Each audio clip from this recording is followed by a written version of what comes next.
Halo, selamat pagi Bapak, Ibu, dan Saudara yang dikasihi oleh Tuhan. Kita berjumpa lagi dalam Salam Pagi. Mari kita melanjutkan pembacaan firman Tuhan dari kitab Keluaran pasal yang ke-23. Demikian firman Tuhan. Janganlah engkau menyebarkan kabar bohong.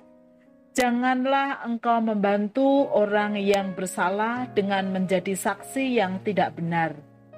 Janganlah engkau turut kebanyakan orang melakukan kejahatan, dan dalam memberikan kesaksian mengenai sesuatu perkara, janganlah engkau turut kebanyakan orang membelokkan hukum. Juga janganlah memihak kepada orang miskin dalam perkaranya. Apabila engkau melihat lembu musuhmu atau keledainya yang sesat, maka segeralah kau kembalikan binatang itu.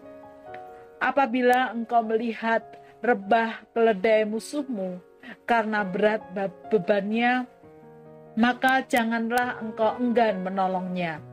Haruslah engkau rela menolong dia dengan membongkar muatan keledainya.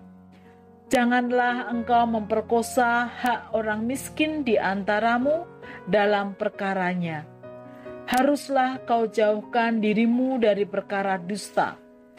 Orang yang tidak bersalah dan orang yang benar tidak boleh kau bunuh, sebab aku tidak akan membenarkan orang yang bersalah. Suap janganlah kau terima, sebab suap membuat buta mata orang-orang yang melihat dan memutarbalikkan perkara orang-orang yang benar. Orang asing janganlah kamu tekan, karena kamu sendiri telah mengenal keadaan jiwa orang asing, sebab kamu pun dahulu adalah orang asing di tanah Mesir. 6 tahun lamanya engkau menabur di tanahmu dan mengumpulkan hasilnya. Tetapi pada tahun ke-7 haruslah engkau membiarkannya dan meninggalkannya begitu saja, supaya orang miskin di antara bangsamu dapat makan, dan apa yang ditinggalkan mereka haruslah dibiarkan dimakan binatang hutan. Demikian juga kau lakukan dengan kebun anggurmu dan kebun zaitunmu. 6 hari lamanya engkau melakukan pekerjaanmu, tetapi pada hari ke-7 haruslah engkau berhenti, supaya lembu dan keledaimu tidak bekerja, dan supaya anak budakmu perempuan dan orang asing melepaskan lelah. Dalam segala hal yang kufirmankan kepadamu, haruslah kamu berawas-awas. Nama Allah lain janganlah kamu panggil, janganlah nama itu kedengaran dari mulutmu. 3 kali setahun haruslah engkau mengadakan perayaan bagiku. Hari raya roti tidak beragi haruslah kau pelihara. 7 hari lamanya engkau harus makan roti yang tidak beragi, seperti yang telah kuperintahkan kepadamu pada waktu yang ditetapkan dalam bulan Abib, sebab dalam bulan itulah engkau keluar dari Mesir. Tetapi janganlah engkau menghadap ke hadiratku dengan tangan hampa.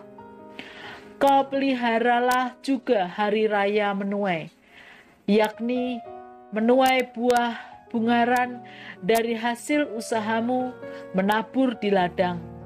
Demikian juga hari raya pengumpulan hasil pada akhir tahun, apabila engkau mengumpulkan hasil usahamu dari ladang. 3 kali setahun semua orangmu yang laki-laki harus menghadap ke hadirat Tuhanmu Tuhan. Janganlah kau persembahkan darah korban sembelihan yang kepadaku beserta sesuatu yang beragi, dan janganlah lemak korban hari rayaku bermalam sampai pagi. Yang terbaik dari buah bungaran hasil tanahmu haruslah kau bawa ke dalam rumah Tuhan Allahmu. Janganlah kau masak anak kambing dalam susu induknya. Sesungguhnya aku mengutus seorang malaikat berjalan di depanmu untuk melindungi engkau di jalan dan untuk membawa engkau ke tempat yang telah kusediakan. Jagalah dirimu di hadapannya dan dengarkanlah perkataannya. Janganlah engkau mendurhaka kepadanya, sebab pelanggaranmu tidak akan diampuninya. Sebab namaku ada di dalam dia. Tetapi jika engkau sungguh-sungguh mendengarkan perkataannya dan melakukan segala yang kufirmankan, maka aku akan memusuhi musuhmu dan melawan lawanmu. Sebab malaikatku akan berjalan di depanmu dan membawa engkau kepada orang Amori, orang Het, orang Feris, orang Kanaan, orang Hewi, dan orang Yebus, dan aku akan melenyapkan mereka. Janganlah engkau sujud menyembah kepada Allah mereka atau beribadah kepadanya, dan janganlah engkau meniru perbuatan mereka, tetapi haruslah engkau memusnahkan sama sekali patung-patung berhala buatan mereka, dan tugu-tugu berhala mereka haruslah kau remukkan sama sekali. Tetapi kamu harus beribadah kepada Tuhan Allahmu, maka Ia akan memberkati roti makananmu dan air minumanmu, dan aku akan menjauhkan penyakit dari tengah-tengahmu. Tidak akan ada di negerimu perempuan yang keguguran atau mandul. Aku akan menggenapkan tahun umurmu. Kengerian terhadap aku akan kukirimkan mendahului engkau. Aku akan mengacaukan semua orang yang kau datangi, dan aku akan membuat semua musuhmu lari membelakangi engkau. Lagi aku akan melepaskan tabuhan mendahului engkau, sehingga binatang-binatang itu menghalau orang Hewi, orang Kanaan, dan orang Het itu dari depanmu. Aku tidak akan menghalau mereka dari depanmu dalam 1 tahun, supaya negeri itu jangan menjadi sepi, dan segala binatang hutan jangan bertambah banyak melebihi engkau.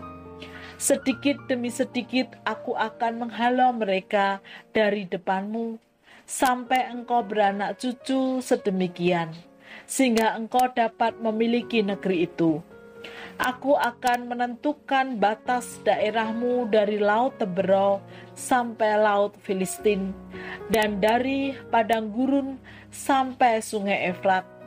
Sebab aku akan menyerahkan penduduk negeri itu ke dalam tanganmu, sehingga engkau menghalau mereka dari depanmu. Janganlah mengadakan perjanjian dengan mereka ataupun dengan Allah mereka. Mereka tidak akan tetap diam di negerimu, supaya mereka jangan membuat engkau berdosa kepadaku dengan beribadah kepada Allah mereka, sebab tentulah hal itu menjadi jerat bagimu. Bapak, Ibu, dan Saudara yang dikasihi oleh Tuhan, dalam proses pembentukan karakter umat Israel sebelum mereka memasuki dan tinggal di tanah Kanaan atau tanah perjanjian, ada banyak hal yang Allah sampaikan. Dan dari bacaan kita hari ini, ada 2 hak yang harus mereka ingat dan hargai dalam sikap mereka sehari-hari. Yang pertama adalah hak asasi manusia atau hak sesama. Setiap orang punya hak asasi yang harus dihargai, baik mereka yang dari status sosial yang berbeda-beda dari yang tertinggi, menengah, bahkan sampai yang bawah sekalipun. Mereka sama-sama memiliki hak asasi. Atau mereka yang dari latar belakang yang berbeda, bahkan yang dianggap musuh sekalipun, mereka juga punya hak yang harus dihargai. Oleh karena itu, bagaimanakah sikap menghargai hak asasi manusia yang dimiliki oleh setiap orang? Di antaranya dicatat tadi adalah tidak berdusta atau tidak menjadi saksi dusta terhadap orang lain, menegakkan kebenaran atau berdiri di atas kebenaran, bersikap adil, mau menolong atau membantu orang lain, tidak menerima suap, tidak menindas, memberi kesempatan orang lain juga menikmati berkat yang kita terima. Dan masih banyak hal yang bisa dilakukan. Hak yang kedua adalah hak Tuhan yang telah membebaskan mereka dari perbudakan dan memimpin mereka menuju tanah perjanjian. Tuhan berhak menerima hormat dari umatnya. Tuhan berhak menerima penyembahan, persembahan, kesetiaan, dan ketaatan dari umat. Dengan menyadari kedua hal tersebut, umat diminta untuk bisa bersikap dengan semestinya sesuai dengan kehendak Tuhan. Amin. Mari kita berdoa. Tuhan Yesus, ajarkan kepada kami untuk terus berubah, memiliki karakter seperti yang Tuhan kehendaki, dengan belajar untuk menghargai hak sesama kami manusia, siapapun mereka, dan juga hak Tuhan yang harus juga kami persembahkan dan kami lakukan dengan penuh kesetiaan dan ketaatan. Di dalam nama Tuhan Yesus kami berdoa. Amin.